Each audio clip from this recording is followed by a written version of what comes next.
প্রিয় BA third সেমিস্টারের ছাত্রছাত্রীরা, তোমাদের যাদের এডুকেশানে মাইনর সাবজেক্ট রয়েছে এবং অনার্সে যাদের মাইনর রয়েছে এডুকেশানে, তাদের দুজনের জন্যই আজকে উভয়ের জন্যই খুবই গুরুত্বপূর্ণ আজকের এই ভিডিওটি। আমি তোমাদের প্রিভিয়াস ভিডিওতে আলোচনা করেছিলাম প্রথম অধ্যায় থেকে গুরুত্বপূর্ণ 10 এবং 5 নম্বরের প্রশ্ন।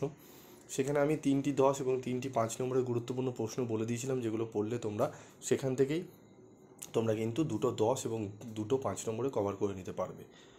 3টে থেকে 4টে প্রশ্ন মতো আমি বলেছিলাম, 10 এবং 5।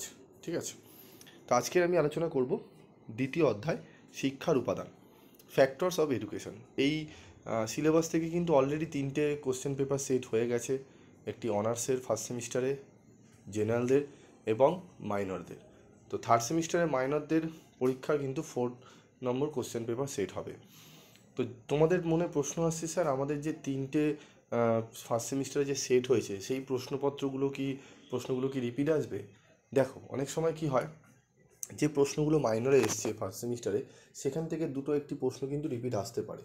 তাই ওই প্রশ্ন যেগুলো এসছে 3টে, সেগুলোকে আমি কম্বাইন করে ভালো করে অ্যানালাইজ করে আমি তোমাদের সামনে আজকে চ্যাপ্টার ওয়াইজ প্রথম অধ্যায় থেকে আমি বলে দিয়েছি, দ্বিতীয় অধ্যায় থেকে বলবো।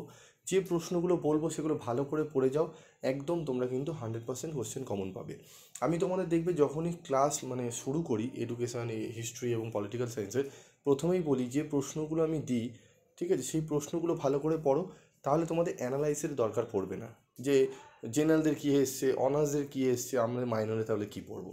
এমনভাবে পড়বে যেখানেই যাই প্রশ্ন আসুক তোমরা রেডি থাকবে, তোমাদের প্রশ্ন ঘুরিয়ে দিলেও তোমরা অ্যান্সার করতে পারবে। এবারে কিন্তু যারা ফার্স্ট সেমিস্টারে পরীক্ষা দিয়েছে, অনার্সের পেপার প্রচণ্ড টাফ হয়েছে। টাফ মিনস লাইন ধরে ধরে কোশ্চেন হয়েছে। অনেক এক্সপার্ট রয়েছে যারা দিনে 10টা 15টা করে ভিডিও দেয়, তাদের ভিডিও নিয়ে দেখে মিলিয়ে নেবে, অনার্সের একটা প্রশ্ন কমন আসেনি। ঠিক আছে, সেখানে আমি যাদের স্টাডি মেটেরিয়াল দিয়েছিলাম, যাদের পড়িয়েছিলাম, তাদের কোশ্চেন পেপারের সাথে আমার স্টাডি মেটেরিয়াল একবার মিলিয়ে দেখে নেবে। যাই হোক, চলো আমাদের শিক্ষার দ্বিতীয় অধ্যায়, শিক্ষার উপাদান। প্রথম প্রশ্ন, শিক্ষার্থীর ওপর বংশগতি ও পরিবেশের প্রভাব আলোচনা করো। এই প্রশ্নটি 10 নম্বর হিসাবে পড়বে, তবে 5-এর হিসাবে কিন্তু তোমাদের আলাদা আলাদা করে দিতে পারে। ঠিক আছে, তারপর দেখো আমাদের রয়েছে পরবর্তী প্রশ্ন, সহ পাঠ্যক্রমে কার্যাবলী কি, এর প্রকারভেদ উল্লেখ করে শিক্ষাগত তাৎপর্য লেখো। একজন আদর্শ শিক্ষকের গুণাবলী ও দায়িত্ব ব্যাখ্যা করো। এখানে যে সবুজ কালারের যে স্টার রয়েছে না, সেগুলো বেশি গুরুত্বপূর্ণ। এটি অবশ্যই খুব ভালো করে তোমরা পড়বে। ঠিক আছে, এখানে প্রথম 3টে প্রশ্ন অত্যন্ত গুরুত্বপূর্ণ। প্রথম 3টি থেকেই তোমরা একটি 10 নম্বরের প্রশ্ন 100% পাবে, এবং যেটি 10 নম্বরে দেবে, বাকি পরের 2টো প্রশ্ন যেটি রয়েছে সেটি কিন্তু তোমাদের 5-এ দিতে পারে। তাই এই 3টে প্রশ্ন একটু ভালো করে তোমরা করে যাও। তারপর রয়েছে দেখো, পাঠ্যক্রমের আধুনিক ধারণাটি লেখো। বিভিন্ন ধরনের পাঠ্যক্রমের সংক্ষিপ্ত আলোচনা করো। 4টি প্রশ্ন টোটাল পড়ো।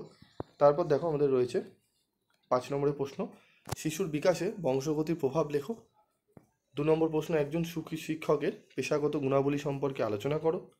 3 নম্বর হচ্ছে পাঠ্যক্রমের ধারণা দাও। ঠিক আছে, এবং সহ পাঠ্যক্রমিক কার্যাবলীর উদ্দেশ্যগুলি কী কী। এই 4টে প্রশ্ন, প্রথম 4টে প্রশ্ন ভালো করে রেডি করে নাও, তোমরা 5 নম্বরের প্রশ্ন কমন পেয়ে যাবে। যদি তোমাদের মনে হয় স্যার আমরা আরও 2টো প্রশ্ন পড়তে রাজি আছি, তাহলে তোমরা 5 নম্বরের প্রশ্ন এবং 6 নম্বরের প্রশ্নটি রেডি করে নাও। আধুনিক পাঠ্যক্রমের 5টি বৈশিষ্ট্য, প্রথাগত, অপ্রথাগত ও প্রথা বহির্ভূত শিক্ষার মধ্যে পার্থক্য লেখো। এই প্রশ্নটি ভালো করে করবে। ঠিক আছে, তারপর দেখো 7 নম্বরে, প্রথাগত ও অপ্রথাগত শিক্ষার মধ্যে যে কোনো 5টি পার্থক্য লেখো। ঠিক আছে, ওটা 3টের মধ্যে পার্থক্য রয়েছে, 7 নম্বরটা কিন্তু 2টোর মধ্যে পার্থক্য। তো 6 নম্বরেরটা পড়লেই তোমরা 7এরটা অনায়াসে করে নিতে পারবে। ঠিক আছে, এখানে 5 এবং 6 নম্বর 2টো প্রশ্নই খুব ভালো করে রেডি করে নেবে। বোঝাতে পারলাম? এই প্রশ্নগুলো কিন্তু অত্যন্ত গুরুত্বপূর্ণ তোমাদের দ্বিতীয় অধ্যায় থেকে। এই প্রশ্নগুলো পড়ে নাও একদম। তোমরা যদি প্রথম অধ্যায়ের ভিডিও এবং দ্বিতীয় অধ্যায়ের ভিডিও দেখে নাও, যদি ভালো করে দেখে নাও, এখান থেকেই তোমরা কিন্তু 80 থেকে 85% কিন্তু অ্যান্সার করে দিয়ে আসতে পারবে। ঠিক আছে, তাই ভালো করে এই 2টো অধ্যায় ভালো করে পড়ো, যার জন্য আমি তোমাদের অধ্যায়ভিত্তিক সাজেশান দিই। অনেকে দেখবে থরলি 5 এবং 10 তোমাদের দিয়ে দেয়, আমি দিই না। আমি তোমাদের যেরকম ক্লাস করাই সেইভাবে আলোচনা করে দিই। হ্যাঁ, এগুলোকেই কপি করে অনেকে, তো কিছু করার নেই, কিছু আমি হ্যান্ডে রাখি। তো তোমরা যদি 100% কমনযোগ্য সাজেশান পেতে চাও, আমি তোমাদের বারবারই বলবো তোমরা স্টাডি মেটেরিয়াল সংগ্রহ করে নেবে। আর যারা স্টাডি মেটেরিয়াল সংগ্রহ করছো না, তারা হোয়াটসঅ্যাপ করে নেবে। আমি তাদের দু একটা হিডেন কিছু কোশ্চেন থাকে, সেগুলোকে আমি শুধু কোশ্চেন আমি দিয়ে দেবো, তার জন্য কোনো রেমুনারেশন লাগবে না, অনলি কোশ্চেন দিয়ে দেবো PDF। যারা গ্রুপে রয়েছে তাদেরকে দিয়ে দেবো। কারণ এরকম অনেকেই দেখা যায় যে চ্যানেলে কোশ্চেন হুবহু কপি হচ্ছে, কন্টেন্ট কপি হচ্ছে, ঠিক আছে, এবং এগুলো দেখে যখনই ভিডিও দেবো, হয়তো এডুকেশন পড়ানো না, তিনি এডুকেশনের সাজেশান দিয়ে দিচ্ছেন, পলিটিক্যাল সায়েন্স পড়াচ্ছেন। তো যাই হোক, এরকম রয়েছে, তারা তাদের কাজ করবে।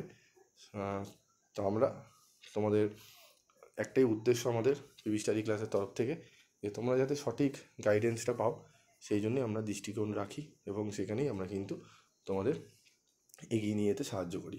তার জন্য বেশ কিছু কথা তোমাদের বলতে হয় বোঝানোর জন্য, অনেকে খারাপভাবে, অনেকে আবার জিনিসগুলো বুঝে শুনে তারপর করে, যাতে তোমরা না ঠকো সেই জন্যই বলা। আজকের মতো ভিডিওটি শেষ করছি। তোমাদের যদি স্টাডি মেটেরিয়াল সংগ্রহ করার ইচ্ছা থাকে, অবশ্যই তোমরা করতে পারো। আজকের মতো ভিডিওটি শেষ করলাম।